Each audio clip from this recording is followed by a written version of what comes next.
In the top right-hand side, we've got our Blue Protoss player, PartinG, the first player out from Dragon Phoenix Gaming in today's team match. So this is from the Gold Series Team Championship. Dragon Phoenix Gaming taking on Kaizi Gaming, who send out INnoVation first.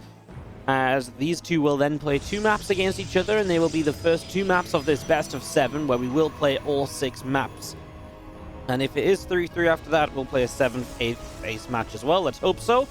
Obviously, Kaizi and Dragon Phoenix Gaming, 2 of the most stacked teams. Kaizi having INnoVation, Solar, and Time. Dragon Phoenix Gaming also having Dark, Cure.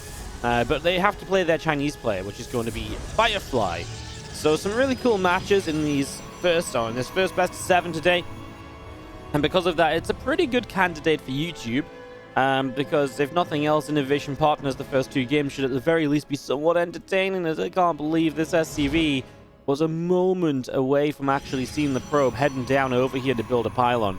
So that's a little bit unlucky. So yes, just to quickly finish off my thought process, then we'll talk about this proxy. If you guys are watching on the YouTube, we've had a you know what, just like and subscribe. I'm not going to do any chattering. This game is full of action, so we got to go. 1 base, proxy Stargate, shield battery already on the way up, and PartinG says, you know what, Blizzard, I love this Void Ray buff, and INnoVation's going to run straight into it. How about that? Wow. Well, INnoVation knows right away that this is happening. He actually comes to look for the probe to try and stop further shield batteries and so on coming up. That actually does waste a little bit of time on this Reaper moving around as he goes into a factory. Love the factory positioning really far away from the edge here, right? So really making sure he's just as far away from this Stargate as possible. Doesn't want any issues. As this probe comes back in, it will be saved by the shield battery, so you can set up more shield batteries. And our first Void Ray will begin. So the Void Ray changing, in case you don't know, basically they're cheaper and they build faster. And they had their speed increase. That doesn't really affect this all-in so much, right? This isn't an all-in which is like, oh my god, the Void Rays are so quick now, we can do stuff.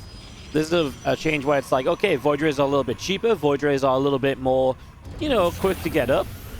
So it powers up this attack a little bit. And we have seen a lot of players struggle with this, although if you're struggling with this on the ladder, I know Uthermal made a good guide to holding something like this, so maybe you go check out his YouTube channel. As we do see a few Marines popping out, and then Void Ray taking some damage, but obviously then it gets to the shield battery, and then it becomes almost pointless to fight. So at some point here, this depot and so on will go down, and that's kind of just a guarantee. Now, I actually love the follow-up here from INnoVation. He's going to go Magfield Accelerator. I always think that this is such a powerful way to set up in this scenario. A lot of people like to go for the starport and sometimes even try and reactor out Vikings. But I really think the Cyclones with Magfield are just so powerful. You can get to a point where you can very easily overpower the Void Rays. And if the Void Rays aren't forward, you can actually come forward, lock onto the shield batteries. And once you've locked onto the shield batteries, obviously they go down very quickly. That's obviously pretty good news for you as well. As the bunker at the front goes down, but you don't need to be on 2 bases here as INnoVation. So he will just take whatever mining he's had from this natural and now move back up into the main. Because yeah, this Cyclone obviously looking for a lock-on here or there when possible, but that's a Phoenix lift-up. Oh, he needs to save this Cyclone. SCV's kind of blocked it in. Oh no, losing the Cyclone is really bad. The Phoenix was actually a really cool addition to deal with the Cyclone, actually. That's really, really sick from PartinG. I like it. It actually makes a lot of sense as INnoVation. We'll keep a few SCVs around this bunker. Hey, the issue now is, though, this shield battery over here wasn't quite ready, so the Void Ray did take some serious damage, and that was without the Magfield boost. Again, that's going to be really powerful. But not so much if you get lifted up and you can't stay locked on. So yeah, really interesting addition to this. I like it a lot, honestly. It really makes a lot of sense. SCV's underneath to try and repair the Cyclone. Well, I guess maybe that is the kind of the power of actually just going for the reacted Vikings. Because then, of course, you can't get your Vikings lifted up, right? That's actually so crazy to me. What a sick response from PartinG. What a sick response to the response. Ooh, maybe with a scan you could have had that. There's a good amount of Marines up, though, and obviously you do sacrifice a little bit for these Phoenix. Oh, man. That Cyclone very nearly went... Cyclone very nearly got away. He kills a Void Ray, though. And what you're sacrificing to get the Phoenix is you're actually sacrificing a lot of power, and INnoVation's doing the right thing. He's target firing down the Phoenix. So he's target firing them down. There's very few actual lifts available right now.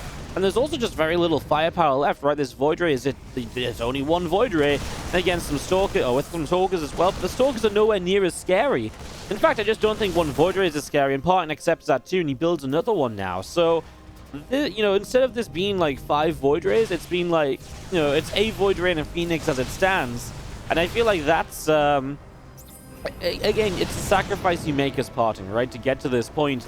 Let's see if you can do enough. Let's see if you can break this down. These Vikings and some hits off, continue to work their way through the shield battery energy on this low ground. And I love that INnoVation now feels comfortable to get a siege tank, because a siege tank obviously really will start to push those shield batteries a bit further back. I mean, this Phoenix goes for the lift up. He doesn't actually go to target fire down the Phoenix this time. I think it's just because he has so much damage output elsewhere. And he also wants to get some damage onto these Stalkers, knowing how important that can be. I also love that INnoVation just has the SCV count to lose a few SCVs, but keep a whole bunch of new ones pulled to make sure this bunker's always well repaired. And he even makes himself a little bit more space from maneuvering around there. The siege tank adds so much, especially because of the Stalkers trying to get a lot done here. The Stalkers obviously, you know, now they're going to take siege tank damage. They're going to fall a lot faster. You can see, oh my god, the Void Ray just dies. The shield batteries here didn't have the energy. The new ones weren't ready. And PartinG gets caught just going forward a little bit too soon. And that is expensive. That's actually the 3rd Void Ray to die. The 2nd one died in that previous chaos. And now Vikings and the tank clean out other shield batteries. With the tank here to support, it becomes very difficult for these Stalkers to do much. You know, these Stalkers would be scary if they had something like Blink in them, but without Blink, I'm not much of a believer. INnoVation's even going down to the low ground. Is that a little bit too soon? Well, he's got a 2nd siege tank. I'm just a little worried about these shield batteries, and obviously he could make a bit of a slower push where he gets rid of the shield batteries. Then he goes for the Stalkers and goes to the low ground, but looks like it's going to work out more or less anyway. Shield batteries get unpowered as they run out of energy. They get blown up as the next step. I'm just a little worried about that CC being very low HP. I'm wondering if INnoVation is maybe still just being a little too aggressive here. SCVs will come down, so they can be repaired. The siege tanks just give such good coverage against those Stalkers. That's a pretty nice hold in the end from INnoVation. Really adapted well to what PartinG wanted to do here. Yeah, this was actually really sick. As you're going to see, the tank sieged up, the battery taking some extra damage. Vikings and Marines very nearly getting that shield battery, and it does go down as this tank fires one more shot. And our Stalkers, they actually have Blink now, which is kind of what I was afraid of almost. I have this like natural instinct to be afraid of this many Stalkers, because if they blink up in the main, it's scary, and that's exactly what happens. This 3rd CC not finished building just yet, but those Stalkers, I tell you what, will really push back into the corner of this base. There ain't no blinking out of here, right? There is blinking around the side and maybe eventually working your way around, but you'll push back into this corner. The only issue is this one siege tank is just a little bit too far back. So maybe that's a dead starport, and then you can maybe recall these Stalkers out of here. Let's see what they want to do. They go back over the right side. And this siege tank was just too far away. If this siege tank was like here, this would be a very different story, as we're going to be seeing that one Phoenix looking for its own opportunity. INnoVation, I mean, the thing is, he can afford to take damage. PartinG is still on one base. He never expanded behind this, so he's still only on the one base, and that means INnoVation is on the 3rd CC, about a half stim pack, and the damage that these Stalkers are doing really seems very non-influential. As you're just going to be seeing the couple of Marauders mixed in here as well, and the Stalkers, you can see their desperation to get out of there. They take so much damage. They will make a play on the natural where they get a siege tank kill, but again, it's just little things when you need a bigger picture kind of win, and it's just not looking good for PartinG, guys. If you're a PartinG fan, unfortunately, you might be having to type out GG in this one, as there just really isn't anything left, like at all.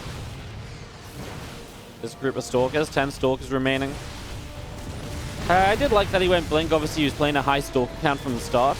But the thing is, the initial attack just didn't do enough for these Stalkers to then just run in and just end the game, basically. So, here we are. There's these Stalkers. Headed back and forth. Eventually, it is going to be a GG, and PartinG is going to tap out. A proxy Void Ray build that goes to 10 minutes, though, so I'm not going to complain too much. It was a fun one, actually. Really cool kind of differences, as there's some adjustments.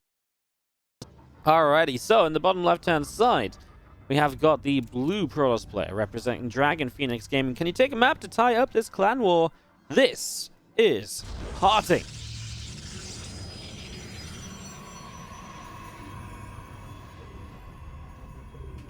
And on the top right side, our red Terran player from Kaizi Gaming, it's INnoVation. Now, I'm not 100% sure, but I'm pretty sure Kaizi have never actually overturned Dragon Phoenix Gaming in in one of these matches. And you might think, well, is that so important, Wardy? Well, it's kind of funny because they're talked up to be like the two rival teams. Simply because, I mean, they're both kind of owned by, as far as I'm aware, I might be a little bit off on this, but both Kaisi and Dragon Phoenix Game were kind of made by like billionaire Chinese guys who are friends, and they're friends of the people who run the China Team Championship, SC Boy, the Chinese casters. And because they're friends, they decided to kind of get involved, and they both wanted to make the best team. And then they all wanted to get different players, so in the end they decided to make two teams, which I believe is where Dragon Phoenix Gaming and Kaisi Gaming came from. And because they were honestly the two teams with just like the sickest rosters last season, when they were both first around, and obviously Jin Air Green Wings didn't actually play in anything last season as well, because of that, it actually looked like a it was kind of talked up to be the Dragon Phoenix Game and Kaisi Gaming rivalry, and in the end we didn't get that as much as I think a lot of people would have wanted it to be. So yeah, it's kind of cool that Kaisi kind of want to overturn Dragon Phoenix Gaming for the first time. I think Kaisi's team is actually just stronger than it's been before, right? Because Kaisi used to have to send out Deer, and I think, Solar as an addition to the team, new this season, is really a level up from Deer. I mean, Deer is not bad. Or he wasn't bad, obviously he's now retired, which is very sad, but it's not that Deer was bad, it was just that Deer was inconsistent, I think, is the way to say it, whereas Solar is a much more consistent player where you know what you're getting with Solar, right? So, yeah, I really like Kaisi's team right now, and I think probably in their best shape ever to take down rival Dragon Phoenix Gaming. Of course, it's funny now because Jin Air Green Wings rejoined the league, and so, the rivalry between Kaisi and Dragon Phoenix is definitely there, but they're no longer the two top dog teams as well. They are now joined by Jin Air, who absolutely make a bid for claim, or make a bid for being one of the best teams in this league, and maybe add into some of the rivalries here. The only weakness for Jin Air is that Chinese player Rex, or he's Taiwanese, but they have to play every week, is probably the weakest of the three kind of top dog teams,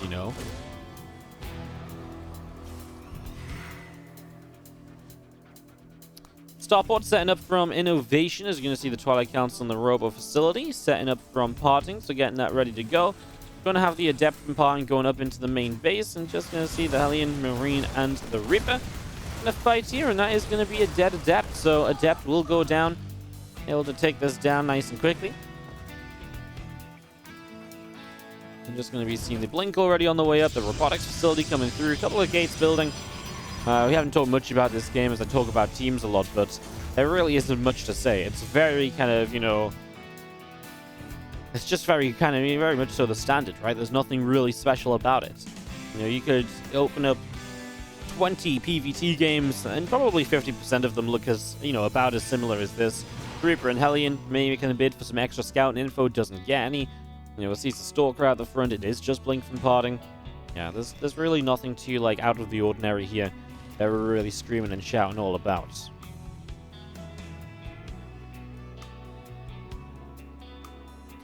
Alright, so Hellion and the Reaper coming through. Stalker is already pushing that Hellion back a little bit. That Blink's halfway done from PartinG as well. And just going to be seeing the Raven popping out from INnoVation. There's a couple of extra racks just on the way in still. One of these racks able to jump off to that tech lab. Assume the siege tank is going to finish as well.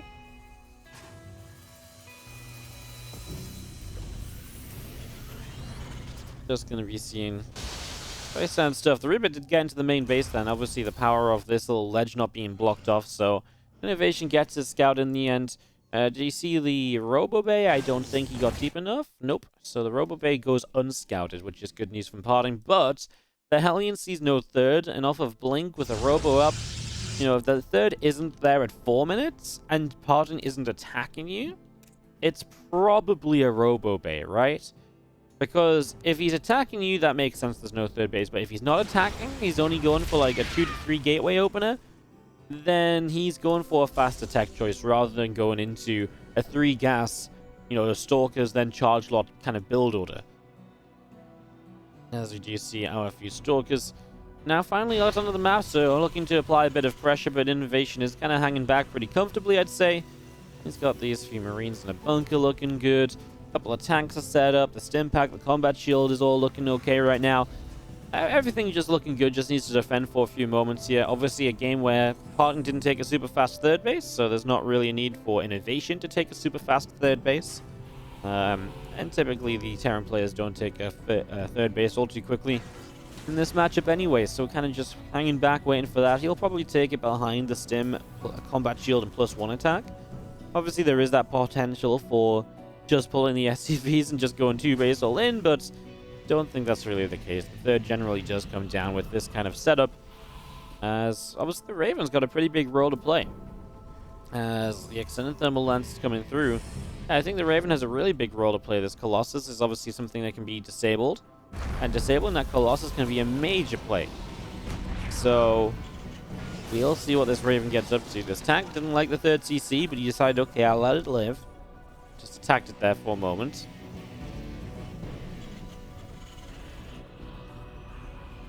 Stalkers. Oh, Stalkers kind of thinking about how they want to fight here. The bio has to back off just a little bit. There's our concussive shells. Already on the way up on this tech lab as well, so really is going to have everything here very soon. Only the one siege tank. It's not a lot of kind of splash damage power, but it means he's already gone into Widow Mines. He's going to just slowly pushing out. I don't think he's got huge intentions of wanting to fight these Stalkers. He's going to lose a Widow Mine though. Now he will stun the rest of his bio forward. And he actually catches a Stalker here, so I wouldn't say it's so bad. If he pushes across the map, he's going to run into 2 Colossi and plenty of force fields, though. So that's something to be worried about. And love the observer positioning here from PartinG. Really easy to keep an eye on exactly where this Terran army is. And INnoVation was not really ready to fight right away there, but he drops an Interference Matrix. But another Colossus shows up. He actually dropped double Matrix, which allows him to chase a long way. But as soon as these Colossi come out of their Matrix, there's going to be a lot of damage output back in this fight. INnoVation just gets that Colossus kill, and he is straight out of there. I actually really like it, though, because look what else he killed. He killed the Sentries, so they are really expensive to replace. You get one of the Colossi, and you actually didn't lose that much, right? You lost a chunk of Marines that are very replaceable. You lost very replaceable units for units that are much more difficult to replace from PartinG. So I think INnoVation will be very happy with how this initial attack went, as he's just backed off to a position where he'll look to hold the third base, and that's where he'll stand for now. Well, here we go, PartinG. It's starting to come out around the right side. This is actually where INnoVation would be out of position. This entry point here into the natural is wide open, and PartinG just knows the army is positioned on the left, so he knows roughly that there's at least potential for him to get into the natural over here, and there absolutely is. Doesn't want to go too deep, though, because then he's going to find himself unable to get away. Raven has energy for Matrix again, and it's not dropping. There we go. Finally drops onto the Colossus. As CV's pulled, the thing is, it just feels like there's nothing to stop this army from chasing down. There we go. The Zealots finally showing up, and that feels like something that we're finally, that was kind of missing for a while. Oh, nice pickup. That Colossus actually survived the Viking shot. I thought it was dead.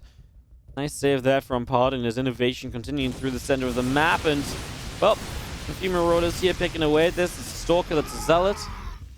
That third CC going down from INnoVation, just having our army in the center. Vikings, I think, want to try and fight here. They're going to go forward. They're going to go through, and that's the Colossus being chased again. He forced the Colossi into the prism and that micro all the time. And yeah, I was going to say, there didn't really feel like a lot to really kind of slow this army down from the Terran player. But then actually, the Zealots really did show up big time to help kind of save PartinG, but I don't even know if he's really being saved. Those Colossi are super low. The prism is now gone. There's a few Disruptors here, that's for sure, but those Disruptors have work to do. There's a lot of SCVs just pulled into this fight. Am I crazy? I swear I just saw a whole chunk of SCVs here. There they are. They're actually, sorry, they're fighting the Nexus. They just disappeared, and I didn't know where they'd gotten to, and I saw no SCVs killed on the side. I was like, what's happening? Trying to push through. Obviously, Disruptor's really good at saving moments like this. Gets 10 SCVs with that Disruptor shot. I mean, obviously, the SCV pull actually isn't that good against Disruptors, because it doesn't really do what it's meant to do. The SCVs are meant to tank damage, but against Disruptors, you don't really tanking damage, You're not really keeping, units off of the bio. Hey, this is still kind of touch and go, if PartinG buys a little bit more time, maybe there's some potential.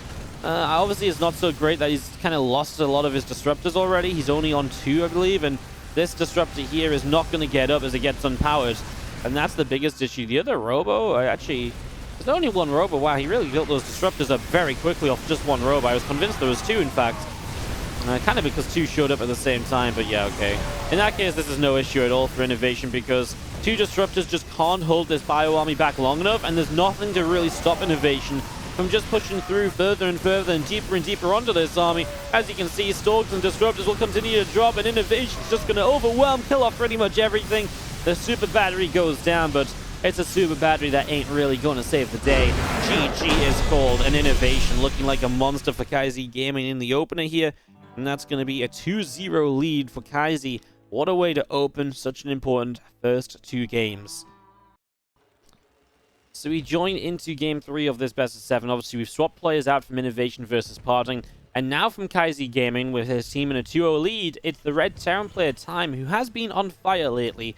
And I've been talking Time up a lot when I start casting him in games lately, but today his opponent is a bit of a toughie. It is in the top left side, the Blue Zerg Dark from Dragon Phoenix Gaming, looking to tie this series 2-2.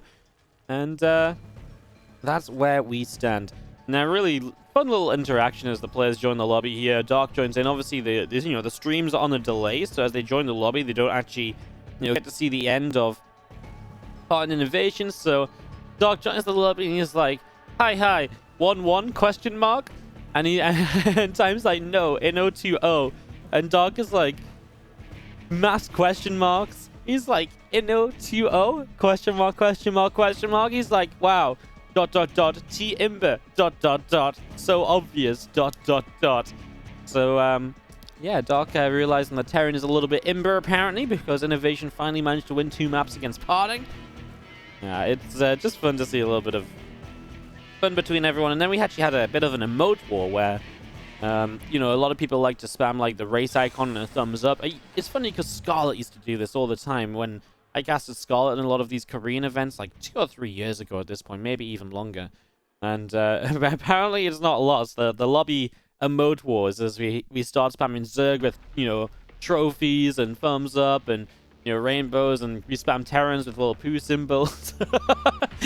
So it delved into, the Observers were spamming, the Dark was spamming Time. We had a good time in the lobby is what I'm saying. As we jump into game number 3 of this best of 7, we do get a little bit serious. Not that much is happening just yet, but Time is going to opt to block this third hatchery. And if he does that, is he just checking to the third hatchery? He's just checking, he sees the drone. He might want to still block it. The idea being that this space is a little better for him to attack up into. It's just a little bit further forward for his pushes and so on. Yeah, the SCV just going to chase that drone into an extractor. The thing is, there was no Reaper. This was actually straight to reactor. So without a Reaper, there's obviously no kind of follow-up to really deny that. You see a few Lings continue now down to the bottom side of the map. So continuing out and along. And then be showing up here in just a few moments. The SCV going to get down the bottom as well. Third hatchery is already building. Just going to be seeing that factory from Time. Going to be finishing up in this main base. So yeah, no Reaper means that you get a lot of Marines very quickly, right? So you definitely have a lot more firepower early game. And obviously your factory is even a little bit sooner because you save 50 gas on the Reaper. So yeah, the Hellions then start coming out. And we get to this point where you've just got those Marines and the Hellions. So maybe something like a little Hellbat attack could come through here. Definitely something of a possibility. That Ling speed from Dark about halfway done. Roach Roaring building in the back of the natural. So he's actually going to go pretty aggressive here in the early stages. So getting up into that Roach Roaring. And yeah, just these couple of Hellions continuing through the medevac on the starport. All of these Marines still just gathering up together. And just going to be seeing our third hatchery is about to finish up. A couple of extra Hellions just popping out, and that's going to be 4 Hellions in total here. Joining up on the natural expansion, so setting up for that right now. Just going to be seeing again our Roach Roaring going to finish in just a moment or two. And there's our third CC building up from Time in the front of this natural. So again, the third CC already started. Here you go. It is going to be like this kind of Marine drop with a Hellion backup, but there's no armory. There's not going to be any Hellbats to this. That's a good amount of Hellions just from Time up the right-hand side. As you do see this medevac continuing along, looking about, looking to see where it can maybe drop. As it moves up the top here. Yeah, there's a couple of Lings just continuing down the left side. I mean, honestly, it opens up to maybe the attack on the right. And in the end, Dog isn't really looking to use this Roach Roaring too aggressively, it doesn't seem. He's already drawn up. Oh, no. That was a mistake. This medevac hung around for way too long. And you see the Roaches. there's 7 of them. You can absolutely go across the map with this, but it's not the amount of roaches that are going to, like, end the game, I don't think. Then again, I mean, you've got all these Marines out of position. They drop off, they kill an Overlord. Now there's a supply block for Dog. He's building 5 Overlords at once. Yeah, obviously he's already droning behind this, though, so he's definitely got ideas of the next step already in the game. I'm not really overly concerned that Dog's just going to end the game right here and now. Like, he's going to kill off maybe a depot or 2. But with the Marines back at home, the medevac for a bit of healing, it just doesn't seem... I mean, even the Hellions can do okay at this kind of stage of the game, where they just kind of, like, you know, they get on top of this and, you know, they actually just do a good splash damage, and it really does add up. So I'm going to get his depots killed here. He's just about supply blocked. I like this, though. The Viking going to get rid of the Overlord, gets rid of high ground vision, so the tank can siege up much more safely. And yeah, okay, in the end, it's good pressure from Dark, right? A couple of depot kills. The supply block is definitely influential. And behind it, he's got such a good drone count that he's almost in a great position anyway. Lara on the way up in the double Evo Chamber 2. The question is, does he stick with Roaches, or does he move on from Roaches and say, right, time to just kind of fully fledged go into Ling Bane? And you don't see a Bane nest at all just yet, so it could be Roach speed and maybe into 1-1 Roaches. And maybe we'll see what happens from there as these Lings wanting to go down the right side. A bunch of drones still just setting up here. A couple of hatcheries building. And we've seen this Viking is picking away at this Overlord. So Overlord taking some damage, and there's melee upgrades. So we will see a Ling Bane style. Now that was the real question for me, whether we were going to see something that was just kind of continued Roach production, but it might still be more Roaches, and, you know, maybe kind of Ling Bane Roach. Wow, I didn't even see this medevac up the left side of the map, and neither did Dog as it gets in. For 6 worker kills. Not bad at this stage, right, Hellions? Especially when you see there's a lot of Roaches. They're less useful, these Hellions, to kind of bring along with an army. You know, sometimes we talk about Hellions being brought along with, like, the 1-1 push or so. But when there's Roaches in play, they just don't add as much. So I think better to trade out for 7 drones or so. Definitely wasn't happening at an expected point in time, that's for sure. This medevac going to turn back through the bottom. We're going to see our siege tank finishing on the right side. Roach speed is building. Infestation pit on the way up on the natural. That Baneling nest from Dark. Building on the 3rd base as well. So getting that up and running as you just see our 10 extra hatcheries continuing through. 1-1 engineering base already upgrading away. Combat shield is setting up from time. And that 4th command center just taking itself over for the moment. We do have these medevacs who are about to make an arrival, but nothing to really, not really much for them to do in the end, I guess. Obviously just seen by the Roach Ravager, so where do you really go? I think it's better to drop off early and maybe start working your way through some creep spread. As there's that Bane speed coming up. Well, Dog doesn't really waste any time going into Hive. I guess because he's expecting this to be a siege tank based army, because he's still playing a pretty, you know, solid Roach core. So then you play siege tanks as a follow-up or as a counter to that. As you build, build up siege tanks as a counter to that, then the Hive becomes very, very useful, because then you build the Hive because you want to get into the Vipers. And that's basically where we are at right now. As our Marines and our medevacs going to go up the left-hand side. Going to find themselves a drone there. Yeah, I mean, I like that Time's putting some pressure on. He's kind of keeping an eye on the game. I just do hope he's got something of a plan, because I gotta say, this group spread has not really been denied for him being on the map. And Dog does feel like he's just starting to do his own thing, right? He's about to be maxed out. He's been on 80 drones. I mean, Time is now trying to drop everywhere. He's got this army on the left side. He's got this double drop over here. He's got this 1 drop on the top.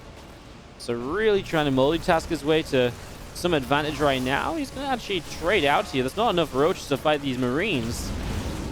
Time also needs to remember 2-2 upgrades, though, as he gets his own 4th base settled. He has the armory already, so 2-2 should be able to start. It's going to be really important not to let the Zerg take too much of an upgrade lead in all of this as they attempt to drop the main as Spore Crawler defense. I mean, this medevac makes its way around the back of the 3rd, and it gives himself a chance to unload back over here. And yeah, the drones have to pull away, so Time. I mean, in fairness, drops are absolutely the way forward when you're playing against this kind of composition, because as he might get close to carapace, oh, he doesn't commit for it. Could he have gotten it? It's a question mark because of the Queens, maybe some transfusions. But yeah, I like the I kind of like the fact that he is dropping a lot, because it is an army that doesn't really have any drop defense. You know, the drop defense is Spore Crawlers, it is Queens. It's not Mutas, it's not Hives, it's not units that can chase that down. As he actually finds a few Banes wolfing here, and he will lift up, and he's been really good at keeping the majority of what's in these drops alive. And yeah, you can see that Dark Style is weak to drops, and that's why there's so many spores on this left-hand side. This is a very obvious and very popular place to drop on this map. And as we see the Vipers out, and they're going to gather their energy to blinding cloud up those siege tanks. And the Ultra Cavern coming in as well, so Hive Tech continues through for Dark as time will make a liftoff and head down to the bottom side of the map. The rest of these Marines moving around too, and this is kind of a bigger push now. I mean, time is maxed out, and generally, you don't want to give the Zerg, you know, any extra time than they deserve. Because the longer you give the Zerg here, the more they get just bases set up, the more the tech that comes online. Generally, you want to make something of a push when you're maxed out as the Terran to start trading and picking away at that Zerg army and start trading efficiently when you can trade efficiently. Obviously, trading efficiently might be out the window here. Time doesn't really have the upgrades to trade efficiently, I don't think. Not just yet. And then, you know, Ultras are going to be on the map, and those efficient trades definitely do start to drop away when that happens. That's for sure. A double medevac up the right, as we do see a lot of Marines, a lot of tanks, and these bunch of medevacs all making their way to the left-hand side. There's a bunch of Ling Bane that can be picked away at here. Those tanks are going to start setting up a few of these Lings being picked away at. Actually taking some damage. The Viper's wanting to get through here. You can see that Time's trying to zone them out. He's actually doing a pretty good job of it. He targets down one of them. The other two will get in range, though, and the blinding clouds do go down, nullifying the siege tank usage. There is a drop on the top. I guess we'll go check in on this because this army's pretty much cleaned up. And he's actually going to... Whoa, Kaida's playing. No, oh my god, it just finished. He denies +3 melee. I can't believe Kindness finished. That was so close. That was absolutely minimal amount of time. But, oh, wow. I thought it was going to be like a 0.1 second denial or something. It was so close. Still trying to drop the left-hand side as well. This drop on the right's been successful. Cancelled the base, got rid of +3 melee. Unfortunately, it's all the things... I mean, the Ultras are still going to be good. The Kindness in game, the fact they're going to have +3 carapace, they're still going to be really, really good here. As we do see our Medevacs out down the bottom side. And we got Dark on the top, moving around a bit as well. There's Medevac around the right, trying to see what's going on.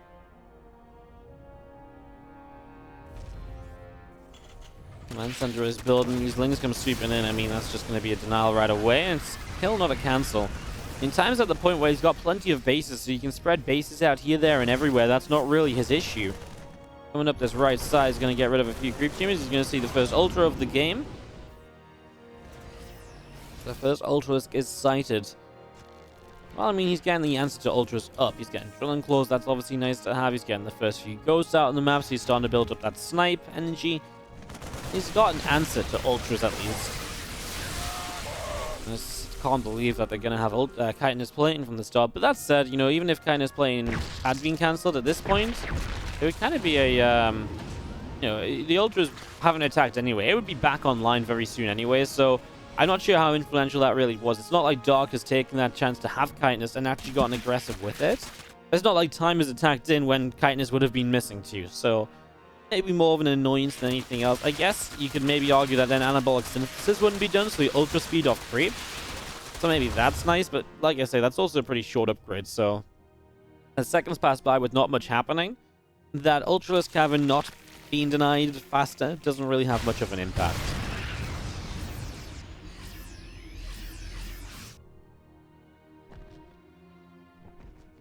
Well, we still have everything gathering on the right side. These Marines unload, and there's a few more Lings continuing to go down.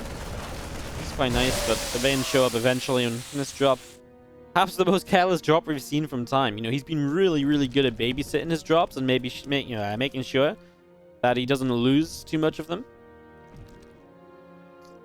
There's our Ling Roach Ravager with those couple Ultras. I mean, Dog just doesn't really find an opportunity to attack Inadol. He's adding on some Corruptors. I mean, what's the threat in the sky right now? It's just Medevacs, right? Corruptors are nice because they can threaten going into Broodlords, though. And obviously cleaning up Medevacs can be useful as well. One of their main uses is really just to shut down Liberators, but we don't see any Liberators just yet, as a nuke is on the way and there's a second Ghost Academy building. And we're absolutely buckling down for the late game here, as Lings will not make their way up that right side ramp. They will get shut down pretty much immediately. And the rest of this Bioforce from Time is going to go moving up the left. We see a couple of creep team is going to get denied pretty much right away. The Lings, Banes, the Ultra, all of this starting to push through.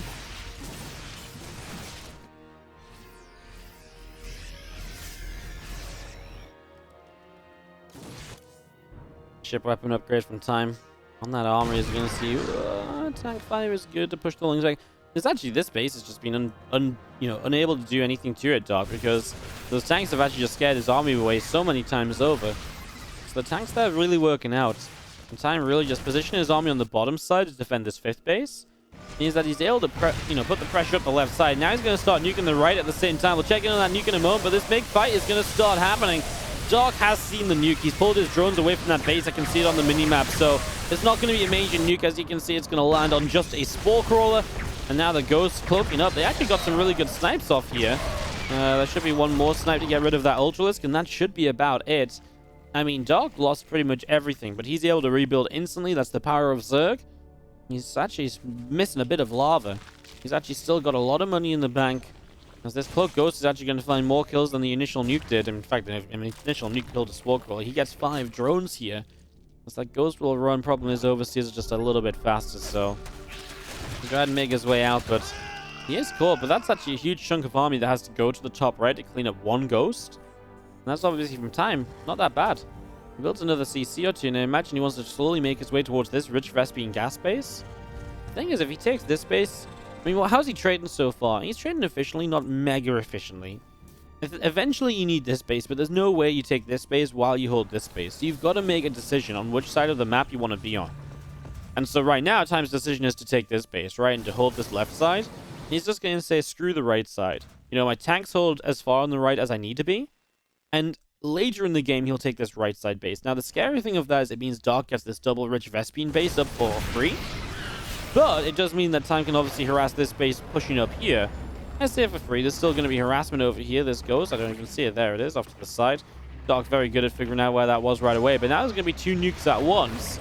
So as this one lands, another one is already lining up to the top. And Doc is very quick at finding that again. This Ghost goes down in an instant. I mean, this Ghost is stood next to a Spore Crawler, so it's not exactly that cool, as the nuke will be cancelled. And we do see this Ultra just kind of ran into an army here. Got a couple of kills. Yeah, Doc is setting up a fight from a couple of angles, coming in this right side and from the upper left. The other tanks just weren't sieged up there initially. There are Banelings missing from this. They're kind of trailing behind. That Ultra just didn't get the extra snipe on it that was needed from the Ghost to get rid of it. As the Banes go down, though, these Ghosts can really hold their own. And even if, Banes trail in on their own, they just don't do that much. I actually don't think that was so bad a game from Time. He sniped some Vipers on the exit, so he gets some extra tech units toward the end, and now he's adding in more Liberators. But yeah, the Corruptors are coming up to deal with Libs. The Libs really do help you position and take, hold down a certain position and defend very well. I love that Doc takes this right side, because Time wants nothing to do with the right side of the map at the moment. And for Doc, if you can mine a bit off this base and take some minerals away from Time that should be his, that can be very influential if this does turn out to be a real kind of stalemate, drawn-out game that just doesn't really end ever. So yeah, trying to mine off this extra base from Doc, absolutely the right decision. Now, Time's actually going to see it, and that's really big, because now he knows this hatchery is here. Maybe he can do something more about it. There's a Ling run by heading up over here, but that's going to be denied. This attack in gets denied too. The Lings actually do decide to turn back around. They're going to get rid of these tanks, which have been really the bane of his existence and trying to break into this base at previous points.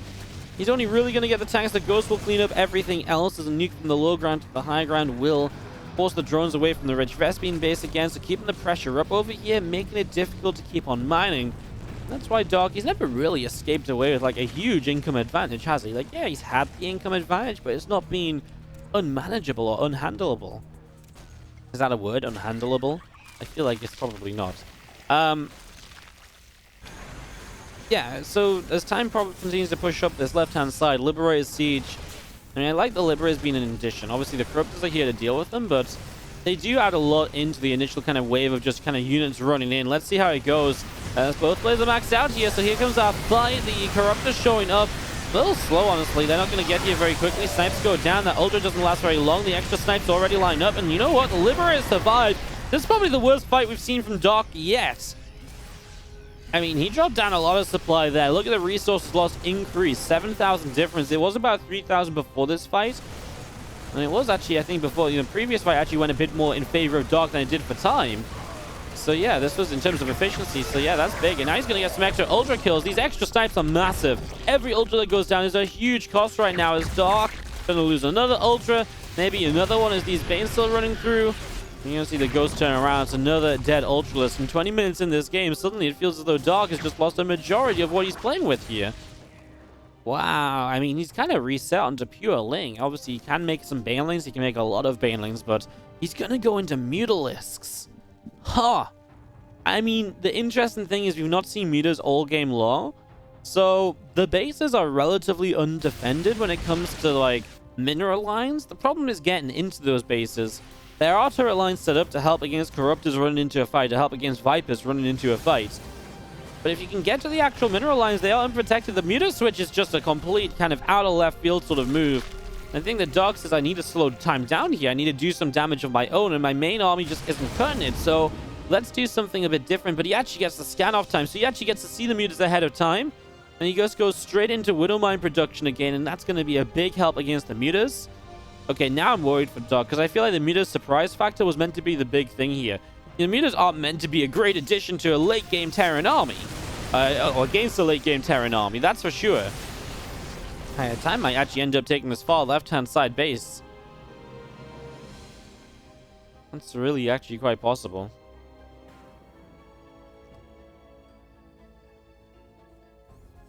I mean, it's a bit mined out, right? But, you know, you're mining my right side, I'll mine your left side. The resources lost stay like this, and they mine equal bases. It favors time in the end. And the thing is, this next fight is not going to be efficient for Dark. There is no way this fight is efficient. Because this is actually just Ling Bane Muta. 22 minutes into the game, Dark has reset to a mid-game composition because his late-game kind of throw units at time just was not working. Hey, Dragon Phoenix game are in so much trouble if Dark loses this game. Feels like it becomes almost impossible for them to... Not impossible, but it's a real uphill battle to come back from 0-3. Dark has to beat time in the next map. Then Solar has to lose to Firefly 0-2 to get an ace match. Then you've got to win the ace. When INnoVation's had a winning record against Dark lately, that's scary. Bunch of engines going down. We do see our Ling Bane wanting to come down the left. Widowmines do get burrowed up. Oh, I mean, they don't actually go off, right? So Widowmines get cleaned up before they can do much. But even still, it's a decent enough fight from time where Dark just loses a lot to a little bit of splash damage fire and so on. Time a little bit low on minerals. Could absolutely do with like a few meals dropping down just so he can rebuild a little bit more easily again. I don't think there's really... I mean, income advantage has gone heavily in Dark's favor as of late. I mean, you just don't have SCVs really up here. That will help. As that goes, doesn't last long at all. Spore and Spines, this base is safe. I do feel like maybe Time could have sent one medevac to deny that base earlier in the game when there was a lot of action on the left side. It wouldn't have taken a lot to drop that base that was not covered in creep for a long time. I really think there was some potential over here, but obviously maybe that potential now is gone. As the mutas are out and the multi-prong and dropping and stuff like that becomes much more difficult to justify the cost of. Mutas, Lings, and Banes moving their way down the right, going to come in, and that's a few supply depots that are going to get sniped down without much of a question mark about it, so no real issues there.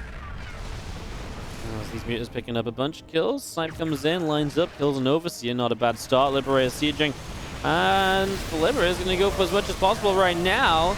It's kind of a weird fight. There's not a lot here from the Terran player, but there's enough. I mean, I say there's not a lot.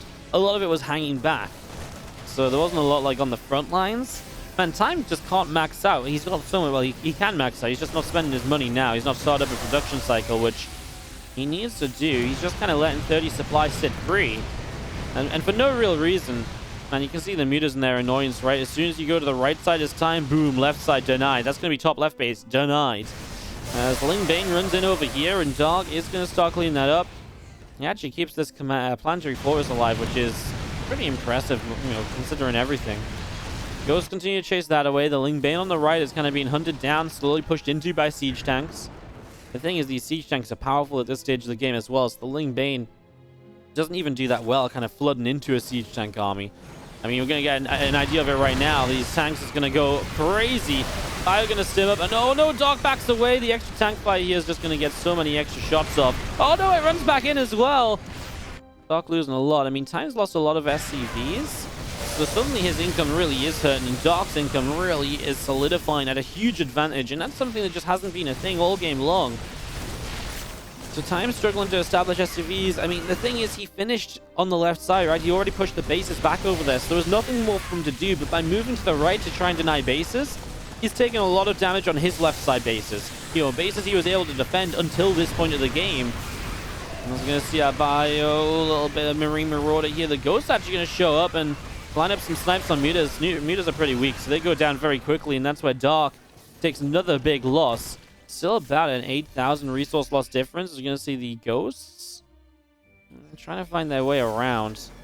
Tanks have slowly pushed their way even further forward here, but how many more rounds of this can he really survive? As the mutas go back to the left, well, there's barely anything over here, but I mean, that's an issue for Time in itself. The thing is, what Time can do is if he takes this space and he really just pushes the right side and gives up the left, that is a way to play this. Just sort of say, you know what, screw the right side, you know, left side of the map now. I'm going to take the right side. I've got a base I can mine from there and do something with that. There's no Ghost left on the right side. It was all on the left as Time is now out of minerals. Once again, he drops down a few mules. I don't know if these SCVs weren't mining or what was happening there, or if he just misclicked them to the mineral patch.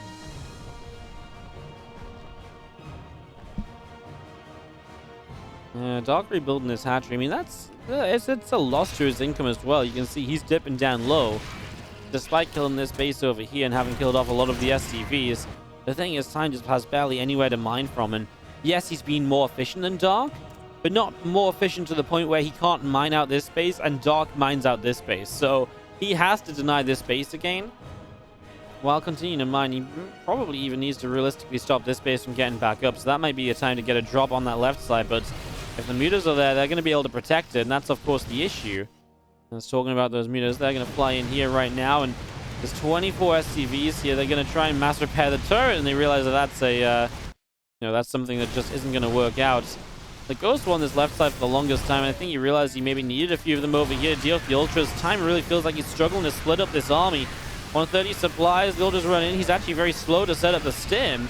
He does line up some snipes, though, and he will get a few Ultras for it. At least this one on the tail end goes down. I think he just sort of gave up. The thing is, what do? You have to take this base as Time. Like, it's the only way you're going to make it work. And you are going to get this base here as well. Like, it's a really precarious position. You're like really kind of walking such a fine line as Time. And I think the problem is Doctor still already has too much in the bank. Even though he's not trading well. Isn't it crazy that these mutas were the kind of the game changer? Who switches into mutas 20 minutes deep in a game? Basically nobody. Like, not in ZVT. That's just not heard of.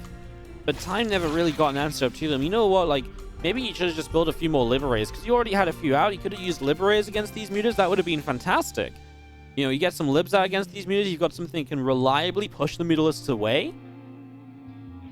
The problem was these mutas have just controlled the game, and every time he's pulled Ghosts back to deal with them, the mutas just don't commit, and then he fights on the right side, and the Ghosts are out of position. I mean, Dark not really mining a lot right now, but does he really need to? He's still got money in the bank. He's getting the bases back up faster than Time can deny them. Time will reestablish the left side base. He's double scanning, so he's really looking to see where those bases are being rebuilt and where Dark is at. Time's army is still scary, don't get me wrong. There's 18 Ghosts. They're never going to be, you know, easy to get rid of, but I just don't think you've got enough as time to trade and then trade against one more army after that again. What an awesome game, though. 30 minutes deep. Dark played out of his mind to survive. What was, you know, his style was to kind of throw units at Time and to deny economy, and it didn't work. Right? He got very, you know, he was put into a really weird position. But to have the experience to say, right, I'm going to go mutas, and that's going to open the game up for me, and it really did. Like, these mutas, MVPs of the game.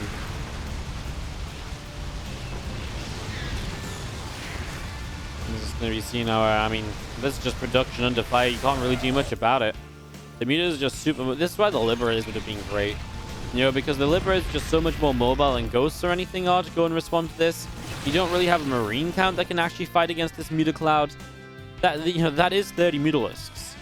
That's a lot. You've got to really respect it.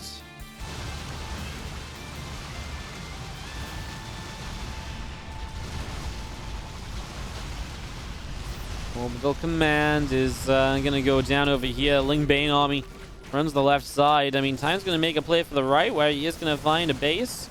I wonder if the drones are even worth killing, because I mean, Dark just got so many minerals back in the bank once again, right?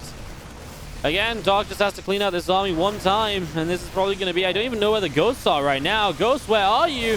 18 ghosts. Okay, they're up on this high ground. They're going to start dropping a lot of snipes, but everything's clumped up. The Banes are going to make their way to the ghosts, and that doesn't look promising for Time as Dark runs in, and Dark is going to have too much, and Time types out GG just beyond the 30-minute marker.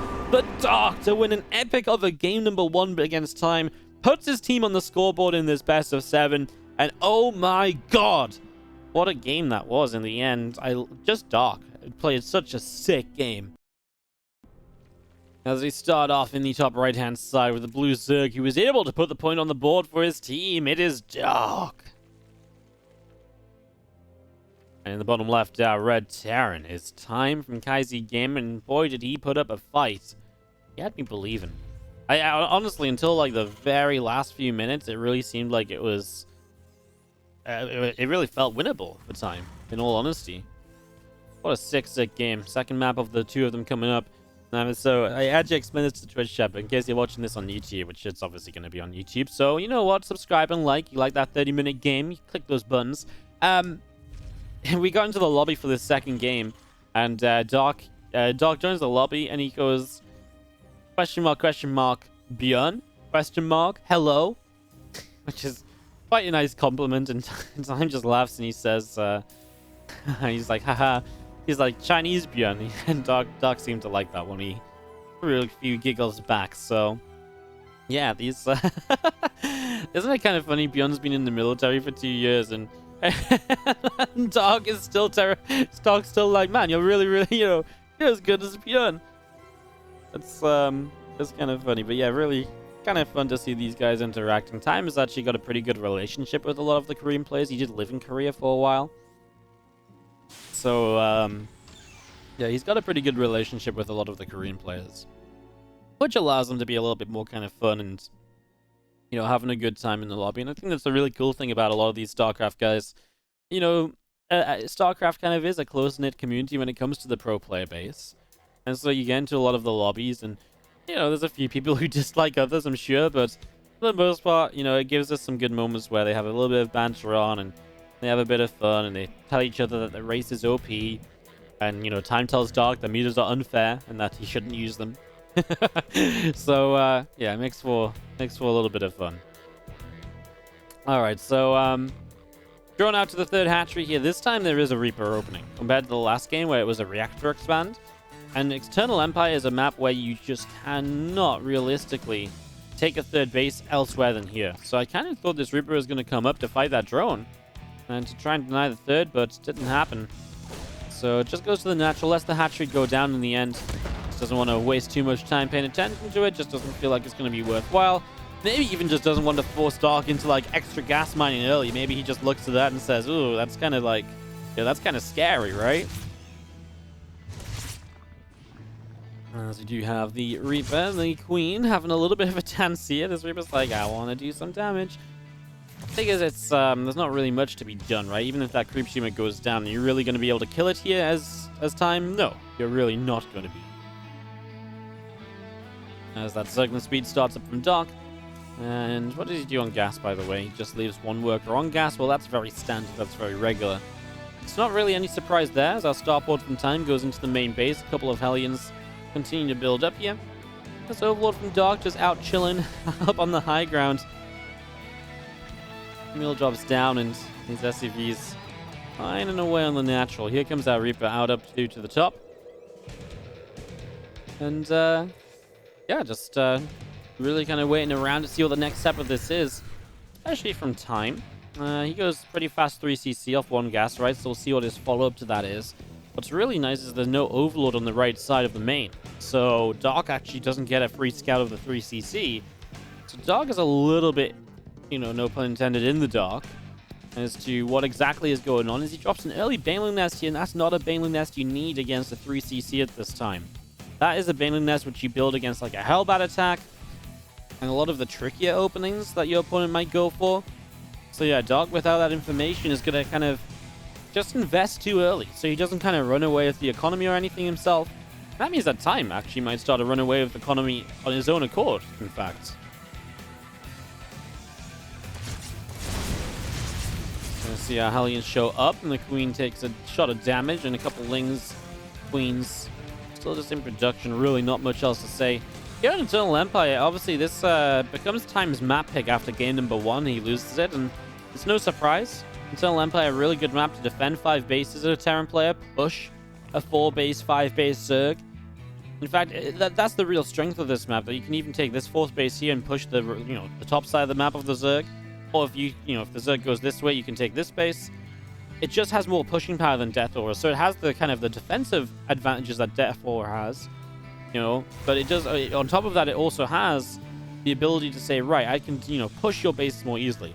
Arguably, the Zerg can take base number 5 and base number 6 more easily, overall, in terms of where they are to position, but the Terran push is better into those bases than it is on Death Aura, so, yeah.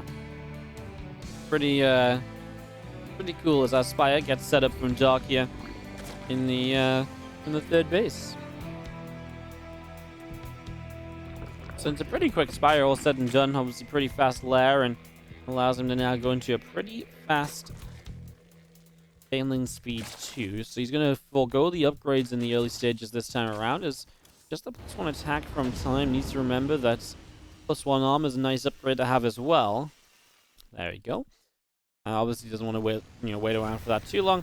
I understand maybe he was a little bit kind of gassed off, and then he just goes away, does something else for a moment or two. In this first drop, 4 Hellions from early in the game. He's got the Marines unloading. Doc does go to the right-hand side initially, by the way, and Time doesn't quite see that yet. He'll know it in a moment, though. When he sees there's no base up here, he'll be like, oh, okay, right, and, there's no reason you're still on 3 bases. So, yeah, comes in with this Viking, extends its attack path for a moment, checks, sees the 4th, and he just takes this as a chance then to clean out some creep spread on the left side. I mean, this attack actually hit just before Bane Speed was ready, so there wasn't really a way for Doc to fight this. You don't have an upgrade, an upgrade setup. You don't really have Bane Speed. It's just not really worth the fight. Not really worth the fight in the slightest, as our Marines back down through to the bottom side. Marines and the tank all joining up together, and just going to be seeing 7 Mutalisks on the way. As our 1-1 engineering bay is going to finish up. Combat shields going to be done soon as well. And here we go, our bio army pushing up this right side. Hellions, Marines, the tank. Trying to push in. Going to see a few creep teamers already dropping pretty quickly.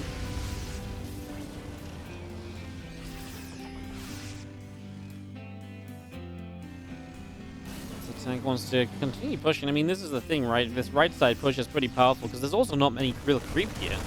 So you can get across this position very easily, and yeah, this tank's really going to cover the Ling Bane from just running in, and obviously Time can fall back to that a little bit. What's he got back at home? He's actually got a lot back at home. He's afraid of the counterattack, and that's why he's leaving, obviously, at least one of the tanks siege up there. Yeah, I have to just get this base anyway. Doesn't even need the reinforcements. Wow. That's kind of worrying for Dark, who re-expands up to the top, so he already has this base coming through, but yeah, that's obviously just a hatchery investment that never really came to much. I like this, leaving the Reaper over here as well. It's A, off creep, so it can't be seen by Dark, but B, just watches for that base. He actually pulls it back now. Not sure if it's stuck in a hotkey, but I like the idea of him leaving it there just to watch for, maybe if you just retake that base, if Dark really wants to expand on that side. That's one of the cool dynamics about Eternal Empire, because the Terran push is strong.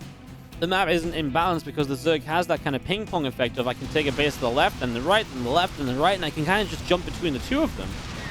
And we are back on the right side, expanding now from Dark as he harasses with these Mutalisks. A big push to the top, though, and I mean, Dark just pulls the drones away already. I'm just not sure if he has an answer. If the Muta's out of position, I don't know if the Ling Bane can just run into this and fight it. And that might just be another dead hatchery. So again, you're denied a 4th base now until what, like 9.5 minutes in the game? I mean, it's a long time to not be on 4 bases. As a Zerg, against Terran, he's been on 3 bases very comfortably for a good long while. Terran's own 4th base is halfway done. It's probably going to finish at the same time as the Zerg's 4th. I mean, the timing in this game is all about time at the moment. Marine tank goes back down the left. The Ling Bane Muta stand up in the center still. We've got these few Marines loading into the medevac and moving out and away.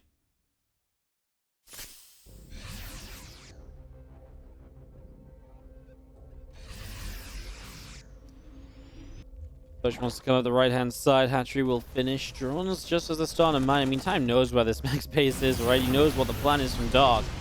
As the Mutas are going to open up the counter-attack, though, for the Lings. That Deeper will go down, and in run the Zerglings. It's a lot of units. And obviously, the Lings will get rid of the Marines. The Mutas will then help to overwhelm as well. I mean, it comes at a cost, but how much is Time going to end up losing? Because now all of his mineral lines are just fully exposed. He's got a drop up on the top side as well, which he's going to try and use to his advantage. I mean, the problem is it's all well and good putting Dark down to like 2 or 3 bases, but if you've got absolutely no economy left of your own, what does that even matter? Unless you can make it. I mean, the problem is against the Zerg, trying to make it about, you know, one big fight. Banelings are just so good in that scenario. That's not what you want to be having happen. Nice lift up here as he's finally starting to kill some drones, but he's going to get surrounded. Tanks were not sieged. This was not the fight Time was looking for. He needed to fall back home against that run by. He needed to go home and deal with this, and this fell apart so quickly. Time dominated this game, but he just fully let Dark in for that counterattack. He had no answer to it at all. Too much out on the map and not enough at home defending, and Dark is able to even the series up 2-2. And we go into games 5 and 6, Solar versus Firefly, with everything to play for. Let's go into games number 5 and 6 in the top right-hand side. We got Firefly. This game just got started. Sorry, I distracted by the fact that we've got issues. This is a forge. This is a cannon rush. So Firefly, cannon rush, and Solar to get going already. As you see our gateway dropping down here from Firefly on the bottom side. So again, this gateway up and running. And obviously that cannon is pretty safe right there. And this is going to be a little bit problematic for Solar. So the cannon rush looks as though it will go up. The probe is able to assimilate its way out. And gets another cannon out the front as Solar will cancel that hatch. Now there is a drone across the map. So Solar has some options as to what he can do. It's going to drop a hatchery into that natural expansion. So a hatchery into the natural right away here. And yeah, just hatchery into the natural for the moment. This Overlord setting up, and just going to see the cannon, the pylon, all of this getting ready to go. As there's going to be a roach drone already in the back from Solar, I think. Right, this drone is just sat here waiting to build something. Roach drone makes the most sense, of course, just go into that super quick. Especially when you've got the hatch across the map, because that gives you counterattack potential with roaches you build here. And forces like a cannon and maybe even a little bit more than that to get a little bit extra done, basically. So that's the goal right now, is just going to be seeing the probes. I'm just going to go nibbling their way through this hatchery. And yeah, just going to see another cannon building up here on the low ground. So cannon's building. Zealot is on the way out of this gateway, and yeah, not really seeing the... I mean, as the Cybercore finishes, I guess we'll see the Robo Edition, right? Which makes the most sense. I kind of like that these probes have kind of come down over here. The only thing I worry about is what's the Zealot going to do? Is it really going to go back home to help fight this hatch? But there's going to be roaches out of there before this Zealot is back there and denying it, right? So it's kind of a little bit of a weird setup anyways. Just going to see our Zealot and our probes coming through. I'm just going to be fighting their way through this hatchery. So hatchery taking a little bit of damage. The Ravagers from Solar coming up, and just going to be seeing again Zealot, the probes continuing to set up for the moment. Is going to get the hatch. I mean, no, you got to get the hatch. No, you just left. No. Firefly, what are you doing? No, Firefly.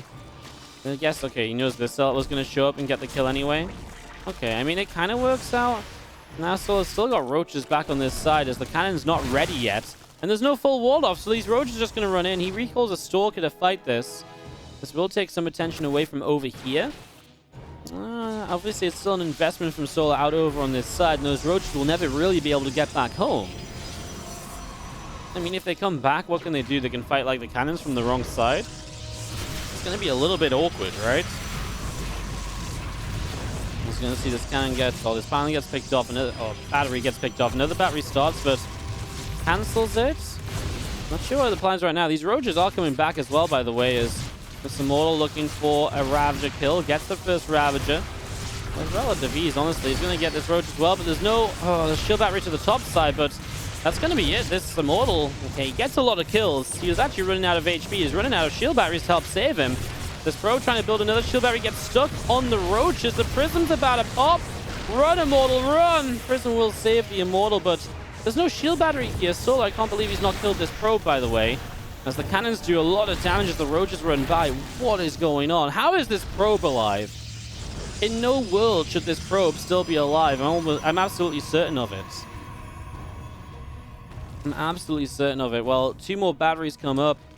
I mean, Solar has the Ravagers here already, though, to kind of shut this down, right? And to bile down these couple of shield batteries that are building. Immortal moving around a little bit. The Ravager's still coming in. Versus bars going through into that cannon, so the cannon gets picked up. And these Immortals still wanting to move forward here, and they're still doing okay, honestly. I mean, this Roach goes down, and the battery gets picked up. Another couple of batteries are going to start to build. I'm just going to see all of these Ravagers continuing to be cleaned out now. Is this Queen going to get picked off as well? I think this from Firefly is just actually going to do it, right? He's just killing off way too much. Solo doesn't have the numbers left over. And Firefly is going to put Dragon Phoenix Gaming into the lead for the first time in the series. GG. Well, it's kind of funny because it kind of felt as though this was meant to be KaiZ Gaming's series at so many different points. And now here they are in a must-win game. As in the top right-hand side, our red Zerg player is Solar. Taking on the blue Protoss player, it is Firefly, who was able to take that game with the cannon rush. And yeah, now we go into a game number 6 where Solar must win to force an ace match. I mean, to be fair, that's kind of what we want from this series, but yeah, it's it's kind of sick. All right, we'll probe back down the bottom left. Couple of drones on the way from Solar.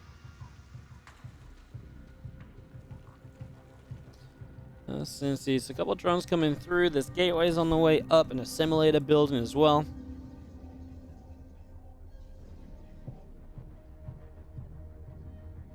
He did get the hatchery blocks. This time forces the hatchery down the right-hand side. I don't know what Firefly goes for here. I know Firefly can play a more standard PvZ style and just go Stargate.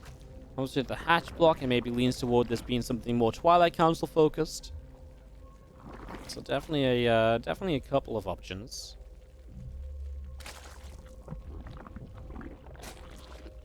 Let's just see our spawning pool dropping in, and yeah, not really much to say just yet. Let me take a quick drink. Kind of exciting, you know. It looks like we will get to a game 7 here.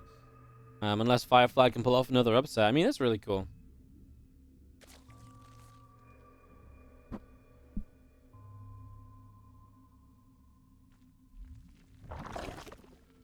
Alright, so Cybercore is getting going. Nexus on the way up. Really just kind of waiting to see what comes out this Cybercore, of course. Then the next step. I'm kind of feeling the Twilight Council. Let's see what Firefly does. He will not see. Okay, he starts Warp Gate straight away. We have seen a lot of kind of delayed Warp Gate. Sorry, not a lot of Warp Gate into Stargate, though, which never used to be a thing. And nowadays it kind of is. You used to go Stargate before Warp Gate. He actually cancels Warp Gate, so hence it makes sense, right? So, I mean, the thing is, you start it, maybe you catch Solar off guard. He's like, oh, okay, you start Warp Gate, but now it's actually cancelled. He doesn't pay attention, but Solar should pay attention. Be like, okay, no Warp Gates until just now. And then you know that it's a pretty good chance to be a Stargate here. So, yep. In the end, it's just going to be a Stargate opener from Firefly. I do wonder where he takes us then. We've actually seen a real flurry of Protoss players the last little while taking the Stargate styles and running late game with it. So we've seen a lot more late game PvZ the last few days than we have in a long time, really. In a long, long time. It's just going to see our probe hiding in the center of the map. We do have the first Void Ray on the way up. So this is obviously the biggest change from the Void Ray patch. For PvZ is that you see quite commonly a single Void Ray on the way up early in the game. So you can see the single Void Ray instead of what is usually like the initial Phoenix or so to shut down the initial Overlord or so.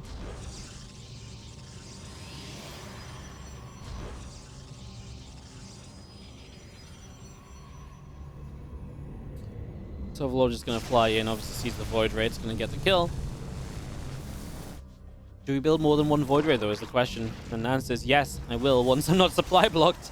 So once Firefly gets out of this, another Void Ray on the way up. So this is a little bit, you know, something we haven't seen as much of. We haven't really seen a lot of, like, multiple Void Ray setups.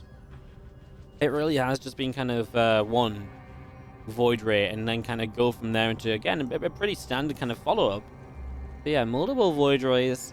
You really got to respect them, otherwise they can show up and they can do a lot of damage.